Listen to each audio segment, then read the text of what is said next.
Jaya Jaya Śrī Caitanya Jaya Nityananda. Jaya Jaya Śrī Caitanya Jaya Nityananda. Jaya Dvaita Chandra Jaya Gaura Bhakta Vrinda. Jaya Dvaita Chandra Jaya Gaura Bhakta Vrinda. Jaya Jaya Śrī Caitanya Jaya Nityananda. Jaya Jaya Śrī Caitanya Jaya Nityananda. Jaya Dvaita Chandra Jaya Gaura Bhakta Vrinda. Jaya Dvaita Chandra Jaya Gaura Bhakta Vrinda. Jaya Jaya Śrī Caitanya Jaya Nityananda. Jaya Jaya Śrī Caitanya Jaya Nityananda. Jaya Dvaita Chandra Jaya Gaura Bhakta Vrinda. Jaya Dvaita Chandra Jaya Gaura Bhakta Vrinda. Śrī Caitanya Charitamrita ki jai. Srila Krishnadas Kaviraj Goswami ki jai. Srila Prabhupada ki jai. Samaveta Gaur Bhakta Vrinda ki jai. Om Ajnana Timirandhasya Jnananjana Salakaya Chakshurunmilitam Yena Tasmai Sri Gurave Namaha. Śrī Caitanya Manobhishtam Sthapitam Yena Rupah Kadamahyam Dadati Swapadantikam. Adaya Krishna Preshtaya Bhutale Srimate Bhakti Vedanta Swaminiti Namine Namaste Saraswate Deve Gauravani Pracharine Nirvishesha Shunyavadi Paschati Deshatharini. Jai Sri Krishna Chaitanya Prabhu Nityananda Sri Advaita Gadadhar Srivasadi Gaur Bhakta Vrinda. Hare Krishna Krishna Krishna Hare Hare Hare Rama Rama Rama Hare Hare. Hare Krishna, dear devotees. Am I audible or you are hearing a lot of noise in the background? You're audible, Mataji. Okay. Thank you. So I welcome you all to today's Sri Caitanya Charitamrita session. We are reading from Śrī Caitanya Charitamrita, Madhya Leela, chapter 9. Lord Chaitanya's travels to the holy places in South India. So recently, we saw that Mahaprabhu arrived at Sringeri Mutt, the headquarters of Sripad Shankaracharya. Then from there, so this is in the state of Karnataka. And also in the state of Karnataka is the monastery of Sripad Madhvacharya. And Mahaprabhu came there and took darshan of dancing Gopal, Udupi Krishna. And then we also saw what is the history of that deity. And from Srila Prabhupada's purport, we heard quite a bit about Sri Madhvacharya and his work. And also we heard about Sripad Shankaracharya's life. So when Mahaprabhu came to Udupi, the place of Madhvacharya, where the worship is was being done by the Tattvavādī philosophers, the followers of Madhvacharya, but the Tattvavādī group. And when Mahaprabhu saw the deity of Krishna, he became mad with ecstasy. Premonmada. Out of love, he became intoxicated. Nartaka Gopala dekhe parama mohane Madhvacharya swapna diya aila tarasthane. So Mahaprabhu saw this most enchanting deity of dancing Gopal. This deity had appeared in Madhvacharya's dream. And then after that, he personally came to Madhvacharya. So we also heard that pastime from the purport of Srila Prabhupada, that there was a merchant who was on ship coming from Dwaraka, and he was carrying a lot of merchandise on his ship. but the ship was, because, it was about to drown. It was in a very dangerous situation. And Madhvacharya, who was on the shore, he guided the ship to safety. And because of that, the merchants who were on the ship felt gratitude, and they were grateful to Madhvacharya for saving all their merchandise. So they asked Madhvacharya if they could do something for him. And then he said, since they were coming from Dwaraka, he could take some Gopi Chandan. Gopi Chandan comes from Dwaraka. So then they very happily gave him a big block of Gopi Chandan. But that Gopi Chandan, when it came in front of Madhvacharya, it broke, and out came the deity of dancing Gopal, the deity that had appeared in the dream of Madhvacharya. So Gopi Chandana tale achilo dingate Madhvacharya say Krishna pailo kono mate. Somehow or other he got that deity. Then now the next task was to bring this deity to the temple, to the ashram. And even 30 strong men were not able to lift that deity. But Madhvacharya alone, with great love, picked up that deity and he brought the deity and installed the deity and established the worship standards for that deity. So we also saw how Sri Madhvacharya had established 8 monasteries, 8 ashrams, and 8 of his disciples became directors of these ashrams. And then the service for Udupi Krishna is rotated amongst these 8 monasteries. So one ashram would take charge of the service of the deity, I think for 2 years or something. And after that, the next ashram will get its turn. So after they worship for 2 years, they'll only get their next turn after what? Several years, because it will complete one full rotation of all the ashrams like that. So he established the deity worship standard for Gopal. Then Krishna Murti dekhi Prabhu Mahasukha pailo premāveśa bahukakshana nritya gita koilo. So Mahaprabhu, when he took darshan of the deity, he experienced great happiness. Mahasukha pailo. He was very blissful. And out of the ecstasy of love, for a long time, he danced and sang in front of the deity. I will share the screen, but I don't know why my screen is looking dark today. I don't know why it's like this today, but maybe I'll open another page and see if that works.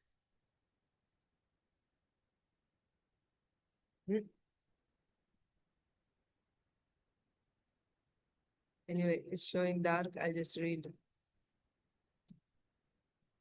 Tattvavādī-gaṇa prabhuke Māyāvādī-gaṇe prathama darśane prabhuke na kaila sambhāṣaṇe. So, the worshippers of Udupi Krishna, who were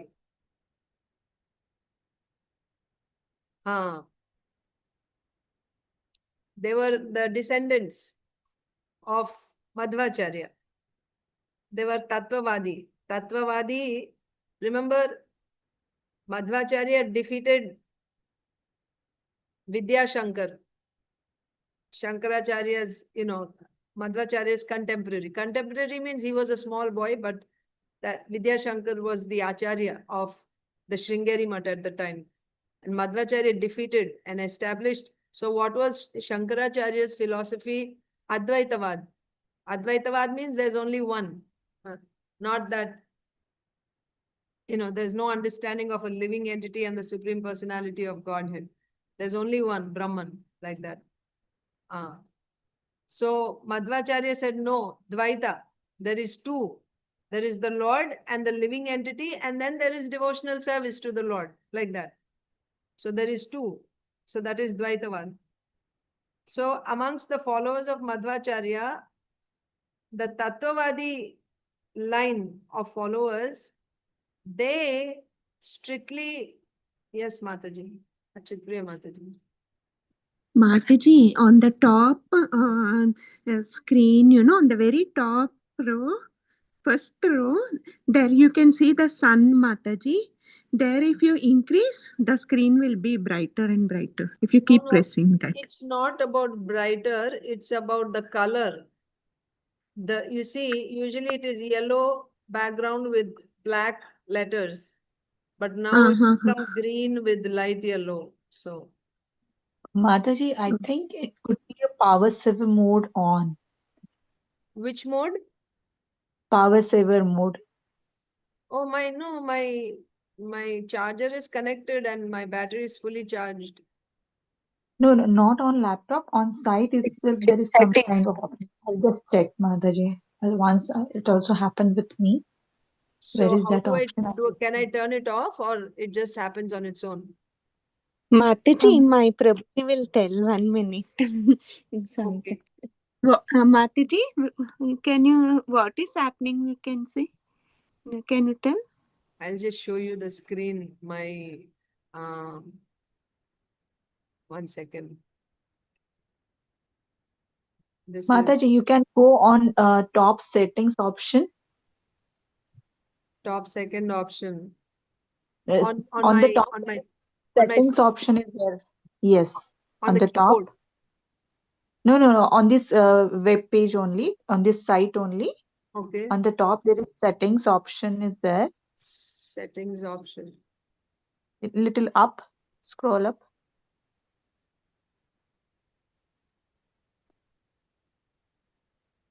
Settings, yes. Here, this here. You can see here dark mode. Dark mode. So I should click on that? Yeah, just check it. I think it could be. Maybe somebody did this. I don't know. Thank you, Mataji. Thank you, Mataji. Hare Krishna. Okay. Thank you. So, tattvavādi-gaṇa prabhuke Māyāvādī-gaṇe prathama darśane prabhuke na kaila sambhāṣaṇe. So the tattvavādis, they are like kattar, kattar dvaitavādis, like that. That means ultimately, actually, the topmost is achintya. Achintya bheda and abheda. This is the ultimate given by Śrī Caitanya Mahāprabhu. And the other Vaishnava groups also have something similar. For example, Śrī Vaisṇavas say Vishishta Advaita. That means Advaita, there is no difference, but Vishishta Advaita. That means, so it is coming close. But ultimately, of all the four, finally, when Śrī Caitanya Mahāprabhu came, he gave Achintya, Bheda and Abheda. So there is Bheda and there is, so the other Vaishnava groups have like Dvaita, Advaita. That means there is Dvaita and there is also Advaita. But Mahaprabhu's contribution is Achintya. This is inconceivable. Inconceivable. Dvaita means there is two. That means there is difference between the Lord and living entity, or the Lord and his Shakti, Dvaita. At the same time, there is no difference, Advaita. How is it that both opposites are there? This is Achintya. This is the ultimate philosophy given by Śrī Caitanya Mahāprabhu. But Tattvavādis, they are strictly Dvaita only. Because, before that, what was prevalent? Advaita was prevalent by the philosophy spread by Shankaracharya. Advaita means there's only one. Now to defeat that, Sripad Madhvacharya established Dvaita. So one sect or one group, one line coming from him They are strictly, they're called tattvavādis, right? So they're strictly Dvaita. There is two, and also like they don't accept the oneness. Always there is a difference. But the fact is there is difference, then there is also oneness. Bheda, abheda. And how is this? This is inconceivable. Achintya, bheda, abheda, tattva. So these are the Tattvavādi group of followers of Srila Madhvacharya. And they were the worshippers of Udupi Krishna when Śrī Caitanya Mahāprabhu went there. So when they saw Śrī Caitanya Mahāprabhu, and Mahaprabhu took sannyas from who? From Keshava Bharati. Do you remember?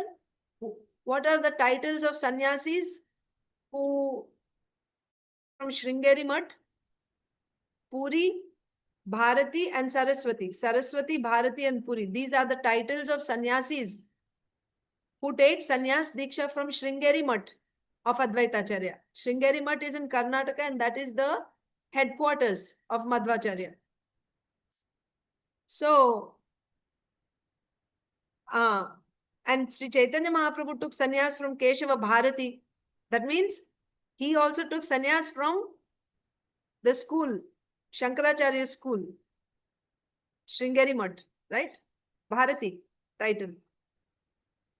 Of course, even after taking sannyas, Mahaprabhu did not take the title of a sannyasi, rather he kept the title of a brahmachari.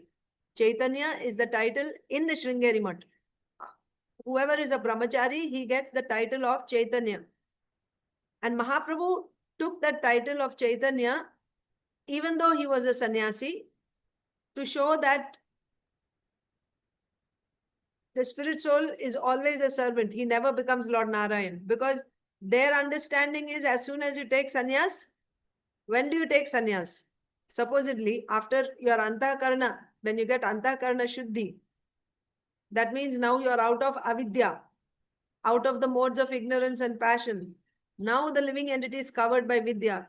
What is their understanding of the because according to Mayāvādi philosophy, there's only one truth, which is Brahman. When that Brahman is reflected on avidya, then it is known as Jiva. When that Brahman is reflected on vidya, then he is known as Ishwar. Ishwara means Lord Narayan, Lord Vishnu, Lord Shiva, Goddess Durga, and Lord Ganesha, Lord Surya, they're all Ishwara. So if a living entity takes sannyas, when can he take sannyas? After his avidya is removed. So that means now he gives up his home and everything. If he has taken sannyas, means now his avidya is removed. He is covered by vidya, means now he has become Ishwara. So as any sannyasi there will be addressed as Namo Narayanaya. Now you have become Narayan, because their understanding of Narayan is Brahman that is reflected on the mode of goodness. Brahman that is reflected on vidya is Ishwara. So now because you came out of avidya, now you became Ishwara. So you are Namo Narayanaya. This is a great blasphemy to the Supreme Lord. So that is why Śrī Caitanya Mahāprabhu did not accept the title of a sannyasi, Bharati. But when he kept the name Chaitanya, it is understood by everyone that he is from Sringeri Math. He has taken initiation from Sringeri Math. Now he is dressed as a sannyasi. Obviously, he is a sannyasi, but he kept the name Chaitanya. So in Udupi, the Tattvavādis, when they saw Mahaprabhu come and take darshan of the deity, they maintained their distance. They didn't talk to him. Why? They thought, oh, here comes a Māyāvādī sannyasi. Chaitanya name suggests that he is coming from Sringeri Math. So that means here is a Māyāvādī. They didn't want anything to do with a Māyāvādī. So they maintained their distance. They didn't talk to Śrī Caitanya Mahāprabhu. Tattvavādi-gaṇa prabhuke Māyāvādī-gaṇe. That means thinking that he is a Māyāvādī. Prathama darśane prabhuke na kaila sambhāṣaṇe. At their first meeting, they didn't talk to Śrī Caitanya Mahāprabhu at all. When the Tattvavādī Vaiṣṇavas first saw Śrī Caitanya Mahāprabhu, they considered him a Māyāvādī sannyāsī, therefore they did not talk to him. Pāche premāveśa dekhi haila camatkāra, vaiṣṇava-jñāne bahuta karila satkāra. But after some time, so when Mahaprabhu first came, by introduction they must have understood, and also by their dressing also, I guess. No, but Mahaprabhu, yeah, somehow, maybe they talked and they asked his name and they found out that, he's a Māyāvādī sannyāsī. They found out means they thought, and when they first saw Śrī Caitanya Mahāprabhu, so they didn't talk to him. When Mahaprabhu went in front of the deity, and then he was overcome by ecstasy, and when he was dancing and singing in front of the deity, these Tattvavādī devotees, they were astonished. They were wonderstruck seeing the ecstasies on Śrī Caitanya Mahāprabhu. And they understood, this is a Vaishnava, this is a devotee. And what kind of a devotee? You don't see, nobody ever saw the ecstasies that were manifest on Śrī Caitanya Mahāprabhu. They never saw such ecstasies.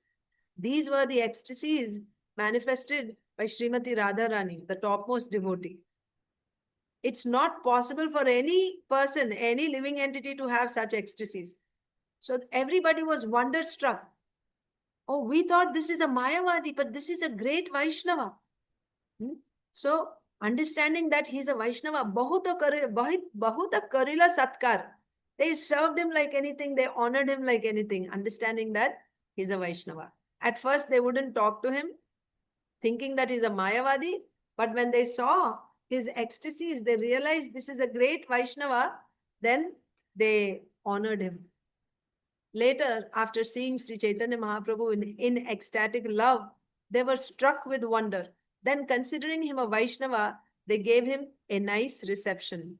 Always we see in every temple, when they saw Mahaprabhu's ecstasies, they understood this is not an ordinary person, and they just received him so nicely. Vaiṣṇavatā sabāra antare garva jani, ishat hasiya kichu kohe gauramani. Vaiṣṇavatā sabāra antare garva jani. So Mahaprabhu, he detected, or he knew, what do you mean by detected? He knows everything. So he saw that these Tattvavādī philosophers, they had this pride of Vaiṣṇavatā. Because when they saw Śrī Caitanya Mahāprabhu, they didn't even look at him, they didn't even want to talk to him. That he is a Vaishnava, he is a Māyāvādī. And that means, and Mahaprabhu could see they had this pride of being a Vaishnava. We are Vaishnavas, we are superior. Yes? So that pride was there. Vaiṣṇavatā sabāra antare garva jani. So Mahaprabhu could see that there is the pride of being a Vaishnava, the pride of Vaisṇavatā in everyone there. Ishat hasya. He smiled somewhat. Ishat means, Ishat hasya kichu kohe gauramani. So he mildly, slightly smiled, and kichu kohe, he said something. Gauramani. Who is Gauramani? Gauramani means the golden jewel. Mani is a jewel. Gaura is golden. So Śrī Caitanya Mahāprabhu, who is the crest jewel, golden jewel, he said something to them after smiling mildly. Śrī Caitanya Mahāprabhu could understand that the Tattvavādis were very proud of their Vaishnavism. He therefore smiled and began to speak to them. Ta sabāra antare garva jani gaura chandra, ta sabā sange goshti karila aramba. Mahaprabhu cannot, Krishna also, same person, but he does not tolerate pride. When he sees pride in his devotees, he, out of his great love, he cuts that pride. He cuts that pride. You remember recently we read about Venkata Bhatta. He was a great devotee, but there was that pride there. What is that pride? Even the pride of being a devotee. They're all great devotees here, worshippers of the Supreme Lord, following everything strictly, surrendered their lives to the service of the Lord. But there was pride of being a devotee. And Mahaprabhu does not tolerate that. What was the pride in Venkat Bhatta? Any of you remember? What was the pride in Venkat Bhatta? That Narayan, the Lord Narayan is the supreme. Yes, and correct. Lord Narayan is the supreme, and worship of Narayan is the best Worship of type Narayan of is the worship. best worship. Yes. And Śrī Vaisṇavas are the ones who are worshipping that, so their type of worship is the best. And he is a Śrī Vaisṇava. You see, mine is the best. What I'm doing is the best. That pride, we are better than others. Like that. So Mahaprabhu, and I mean, it may not be directly that. And when in reality, that was not even the fact. That's the thing. That's why Mahaprabhu wanted to show him the truth. And he showed that by, starting this conversation about Lakshmi Devi, why she wanted to go and dance with Krishna, why she wanted to participate in Ras Leela. He started this just to establish that Krishna is the Supreme Personality of Godhead. But after that, again, he adjusted it by saying that actually there's no difference. Lord Krishna, Lord Narayana are the same person, like that. So Mahaprabhu is very expert at this. Right from the beginning, we see, even when he was in his Grihastha ashram, when he was Nimai Pandit,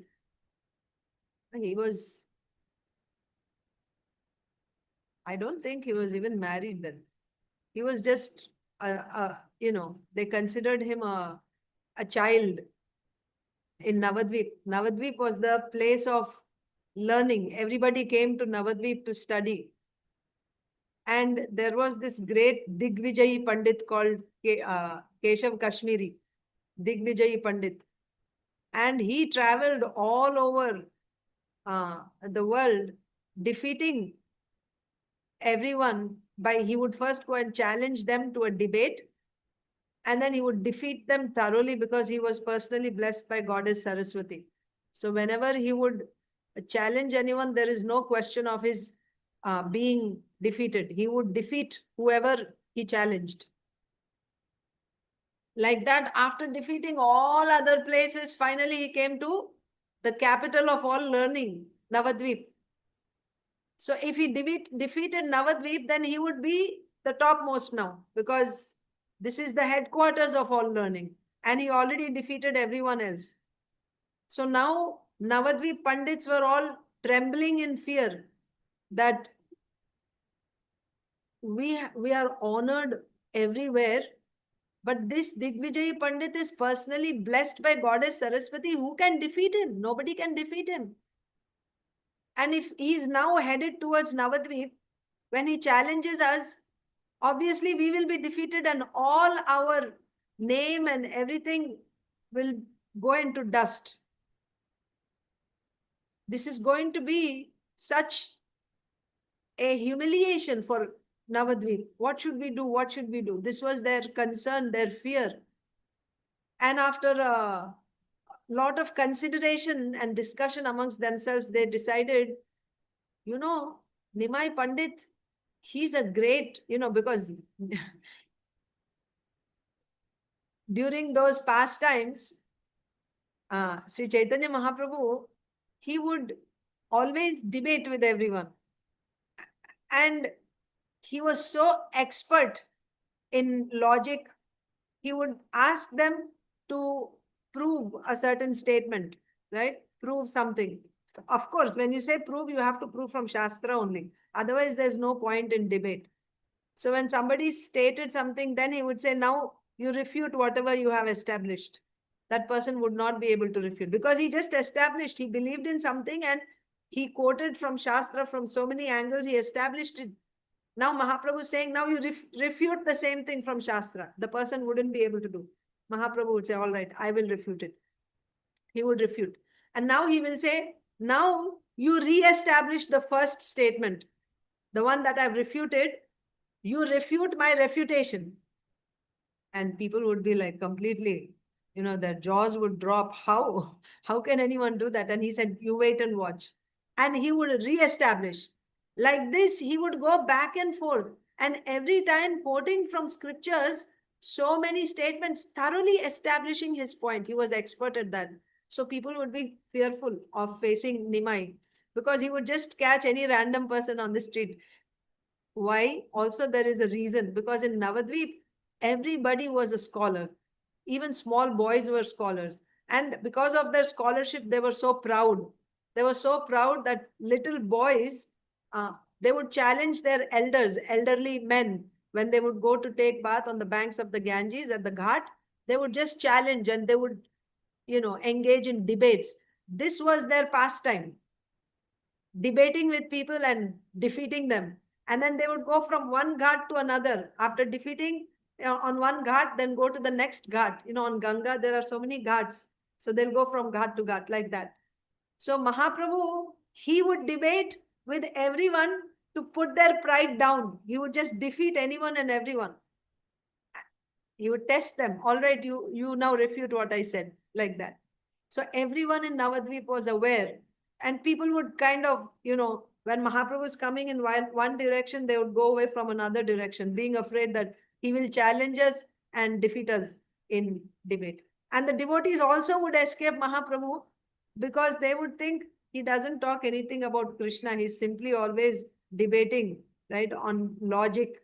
So they didn't want to waste their time. So they would just go away in another direction.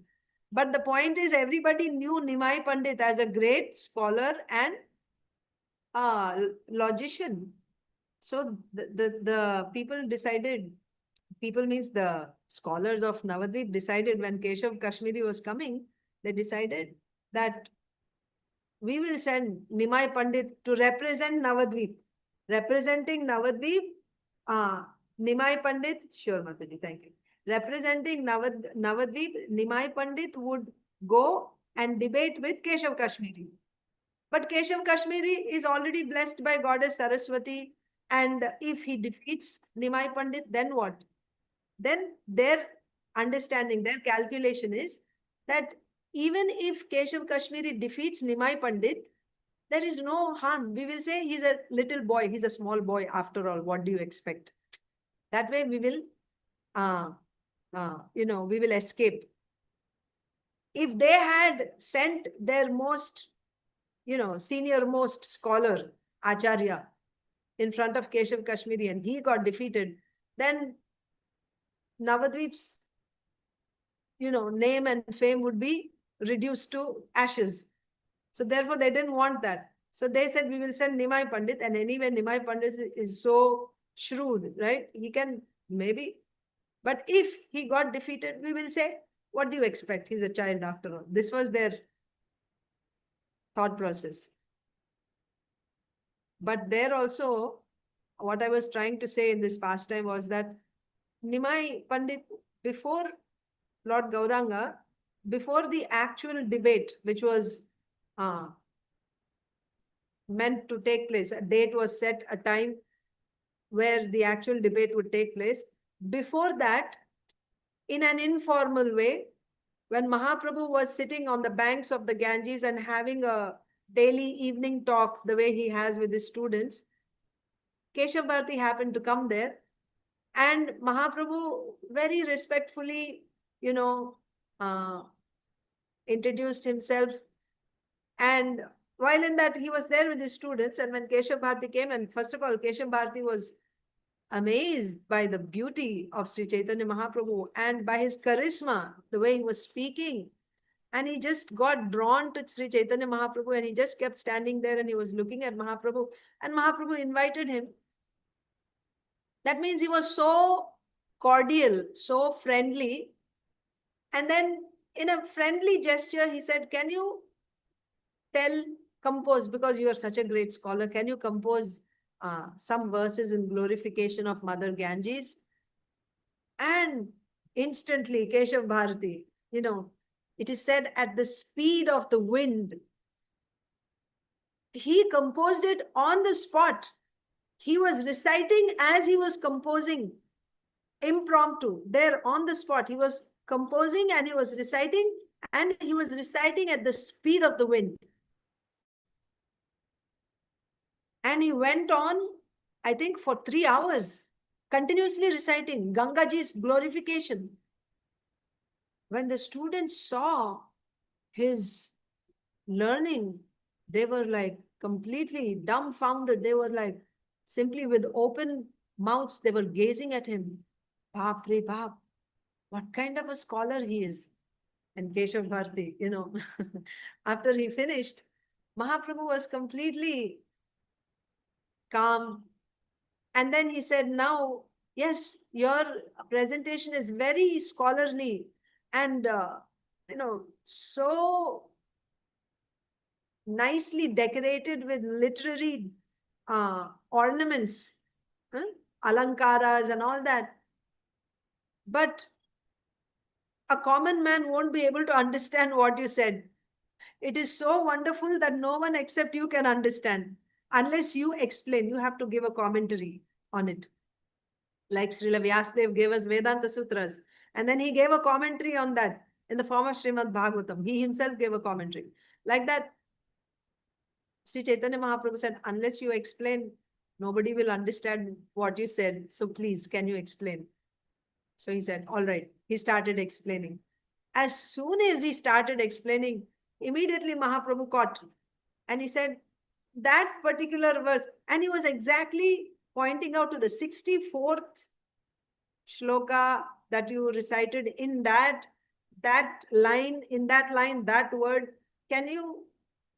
And first of all, Keshav Kashmiri was shocked that how can anyone even, people don't even understand what I say. This person understood and he remembered. He remembered everything that I recited at such speed and, such an advanced style of presentation. And he remembered the exact number and which line and where. So after he gave his explanation, Mahaprabhu said, can you please tell us the faults in your explanation? He said, there are no faults in my explanation. Then Mahaprabhu caught and he said, this particular verse. And then as Mahaprabhu was questioning this, Keshav Kashmiri's mind went blank. He just forgot. In the presence of the Supreme Personality of Godhead, his mind just went blank. When he was asking him questions, he didn't know what to say. He made some feeble attempts trying to answer, but he just fumbled and mumbled and he didn't know. In fact, he forgot his name. He forgot who he was. He forgot where he was. He was like completely blank. And Mahaprabhu and then seeing his condition, the students began to laugh. And Mahaprabhu immediately checked the students. He said, don't laugh. And he was very nice to this Keshav Kashmiri. And he said, you must be quite tired. It was the end of the day. You must be quite tired after all that recitation. You should go and take rest now. But I look forward to meeting you. Tomorrow we can have another discussion. And I think the debate was scheduled for the next day or something. You go and take rest today. He was amazed that how is it that, of course, the pastime continues. He went home and then he was quite astonished. How could anyone defeat him? He got a boon from Goddess Saraswati that nobody can defeat him, but now he's defeated. That means Goddess Saraswati has taken back her blessing. Have I offended her in some way? So thinking like this, he just recited prayers to Goddess Saraswati all night, and then he was so disturbed, and finally he fell asleep, and then Goddess Saraswati appeared early in the morning, just before dawn. She appeared in a dream and explained to him that actually the person that you met last night, he is my master. I cannot stand in front of him being ashamed. I couldn't stand on your tongue in front of my master. And you're getting his darshan. This is the real blessing that you got by worshipping me. Being a Digvijayi Pandit, that is not the actual blessing. The actual blessing that you got from me is you're getting the audience of the Supreme Lord. Now you go and surrender to him. Saying like this, she disappeared. Then he woke up and he went and he actually fell on the feet of Śrī Caitanya Mahāprabhu. But at that time, what he couldn't understand was he defeated him thoroughly. He defeated Keshav Kashmiri, but without, what do you say, without hurting his honor. He did not humiliate him. He didn't dishonor him. Who except the Supreme Lord can do that? When you defeat someone, that person, it is natural for that person to feel completely defeated and humiliated. But in this case, Keshav Kashmiri's honor was completely protected. He was not dishonored in any way. Mahaprabhu even checked the students when they were just, kind of laughing. He stopped them. So he protected the honor of Keshav Kashmiri. Otherwise, he would have, can you imagine? Krishna says in Bhagavad Gita, for one who is honored, dishonor is worse than death. And he is a Digvijayi Pandit. He won everywhere, all over the world. And now he becomes defeated by a school teacher who teaches grammar to children. He's not even known as a big, Pandit. He's just a school teacher who's teaching grammar to children. This type of humiliation, he would have died of that humiliation. But his honor was protected. He didn't feel like that. But at the same time, his pride was crushed. His pride of being, the Digvijayi Pandit, of knowing everything, the all-knower. Who else could do that except Śrī Caitanya Mahāprabhu? So what I'm saying is, Mahaprabhu is very expert at this. He will crush the pride, but he will protect the honor of the person. So we see this time and again. So I was telling you about Venkat Bhatta also, that he wanted to, like an expert doctor, he sees exactly where the problem is and goes right there and, he defeats that. He detects that and he removes that tumor or whatever, or treats that boil and keeps everything else intact. So in Venkat Bhatta, Mahaprabhu removed that and then he surrendered to the Lord. So now coming back to the Tattvavādis, Mahaprabhu saw that the Tattvavādis had pride. What is that pride? We are Vaiṣṇavas. We are Vaiṣṇavas. They had that pride. Ta sabāra antare garva jani gaura chandra. Mahaprabhu saw, knowing that they all had this pride of being Vaishnavas, ta sabha sange goshti karila aramba. He began to have a discussion, goshti, with them. What is the purpose here? To remove their pride. Mahaprabhu saw that there was pride in them, and so he started a discussion. Considering them very proud, Chaitanya Mahaprabhu began his discussion.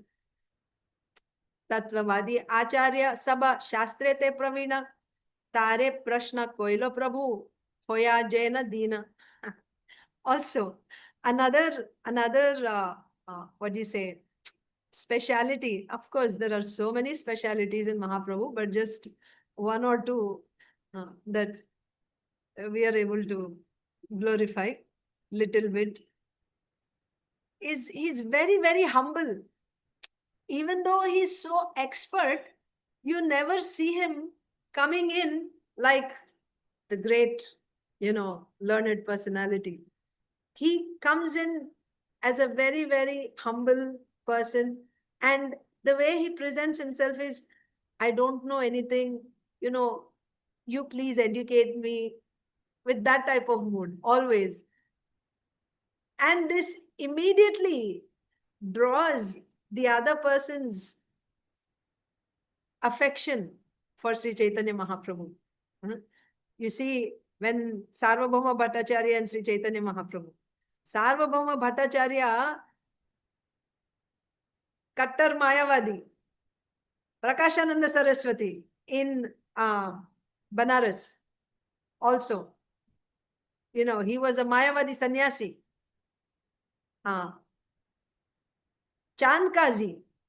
Chandkazi, he was so cruel. And Mahaprabhu, he led this non-cooperation, civil disobedience march with all these torches. Millions of people. And in the night, after sunset, they all went and marched in Sankirtan, town after town, and finally arrived at Chandkazi's home. And Mahaprabhu had a dialogue with Chandkazi. How did he start? He said, you are my uncle, in a very, endearing way. His talks are so sweet that it immediately draws the affection of the other person. But at the same time, after setting that, then he will come, to philosophy. When he comes to philosophy, he is very straightforward and firm. There is no, when it comes to philosophy, it is pakka. But when in his dealings, extremely humble, extremely humble. This is such a great, wonderful combination. Again and again, you see in Mahaprabhu's dialogues with the Buddhist Acharya who came. So, the point is, Mahaprabhu presents himself with great humility. Like in Sarvabhauma Bhattacharya's case, you please teach me.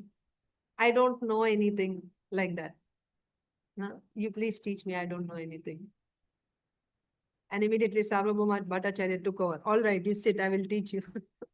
And then for 10 days, speaking, and Mahaprabhu didn't say anything. He was simply, there's no expression on your face whether you understood or you didn't understand, you approve what I said or not. What is this?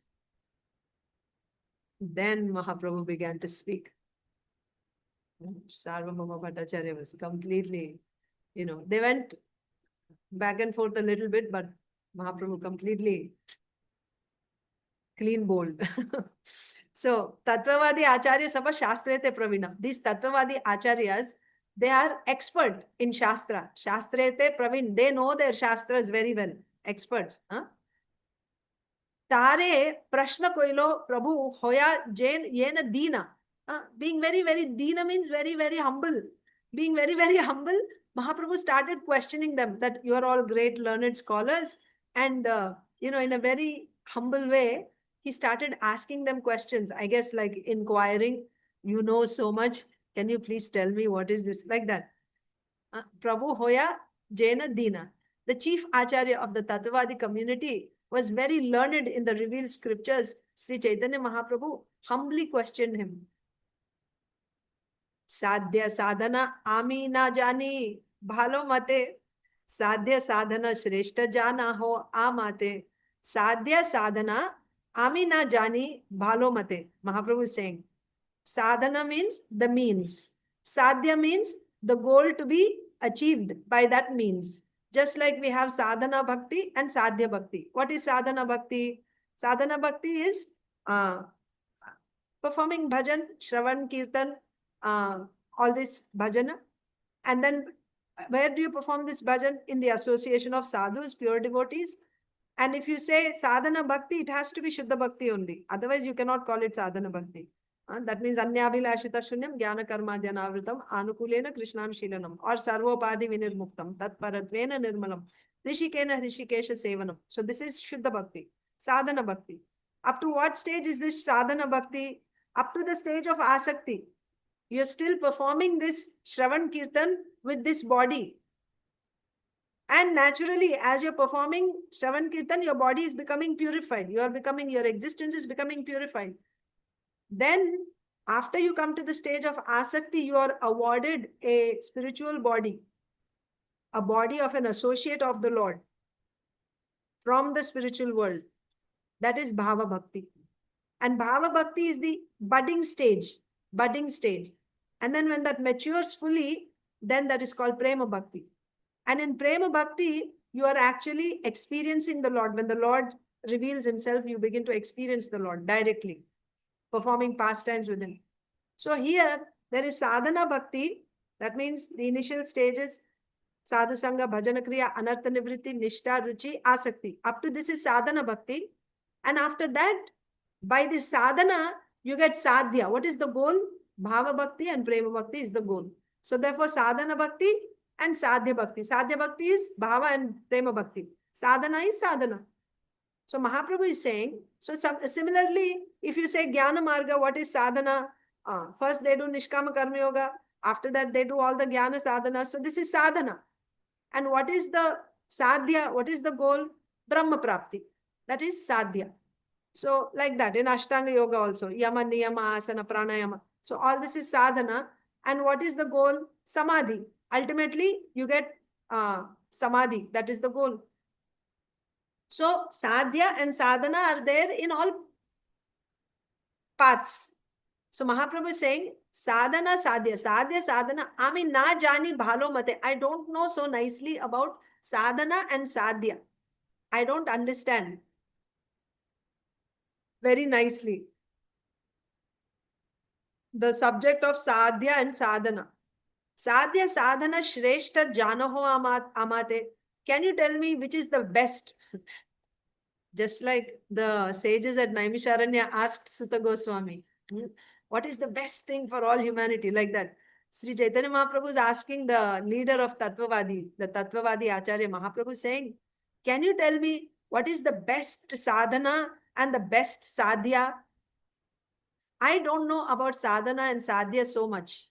Can you please tell me what is the topmost sadhana to achieve the topmost sadhya? Or what is the sadhana to achieve the topmost sadhya? What is the best sadhana? Like that. Chaitanya Mahaprabhu said, I do not know very well the aim of life and how to achieve it. So when you say goal, what is the goal of life? Sadhya. What is the goal? So of course, you can have somebody who's doing karma. For him, the goal of life is get some material result. Or maybe after this life, go to Swarga. That can be his goal. Or he wants to go to some other higher planets within this universe. Right? That can be the goal of his life for him. Or for someone else, the goal of life is, I want to build a house. That's the goal of my life. Anything can be. But that's not the highest. Mahaprabhu wants to know what is the highest. Getting Brahma Prapti is the highest. What is the highest? So I do not know very well the aim of life and how to achieve it. Then after you have the goal, then how to get it? What is the best means to achieve that? Please tell me of the best ideal for humanity and how to attain it. I think we'll stop here. I don't feel like stopping, but we should stop also. And also for you, it is late. But we will continue. So we stopped at Mahaprabhu asking the Tattvavādī Acharya, what is the goal? What is the highest goal? And what is the best means to achieve that highest goal? So how the discussion proceeds, we will see in the next sessions. Thank you so much. Śrī Caitanya Charitamrita ki jai. Srila Krishnadas Kaviraj Goswami ki jai.